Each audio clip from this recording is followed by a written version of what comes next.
ত্রিপুরা রাজ্যে ভারতীয় জনতা পার্টি জোট সরকারের দ্বিতীয় টার্মের দ্বিতীয় বর্ষপূর্তি উদযাপন উপলক্ষে 9 মার্চ আগরতলার স্বামী বিবেকানন্দ ময়দানে অনুষ্ঠিত হবে জনসভা ও র্যালি।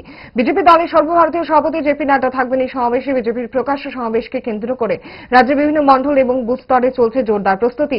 এরই অঙ্গ হিসেবে শনিবার শান্তিরবাজার বিজেপি মণ্ডলের উদ্যোগে বীরচন্দ্র মনু মনবাথর বাজারে প্রচার মিছিল এবং বাজার সভা সংঘটিত করা হয়। বিজেপি কর্মী সমর্থকদের সঙ্গে প্রচার মিছিল এবং বাজার সভায় উপস্থিত ছিলেন ছত্রের শান্তির বাজার বিধানসভা কেন্দ্রের বিধায়ক প্রমোদ রিয়াং, দেবাশিস ভৌমিক, মণ্ডলের সাধারণ সম্পাদক মম্বু মগ সহ অন্যান্য কার্যকর্তাগণ। 9 মার্চ শান্তির বাজার মণ্ডলের সমস্ত স্তরের কার্যকর্তাদের আগরতলার ঐতিহাসিক সমাবেশে যোগদান করার আহ্বান জানান শান্তিবাজারের মণ্ডল সভাপতি দেবাশিস ভৌমিক।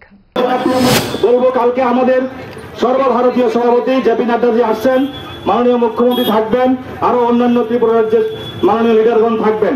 তা আপনাদের সকলের নিকট পুনরায় প্রার্থনা করব, ভারতীয় জনতা পার্টির কালকের মিছিলকে সাফল্যমণ্ডিত করার জন্য এবং গদগদ করার জন্য।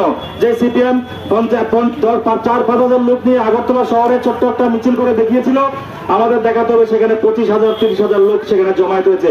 কালকে আগরতলা শহরের সম্পূর্ণ চাক্কা জাম হয়ে যাবে, মানুষ লড়তে পারবে না।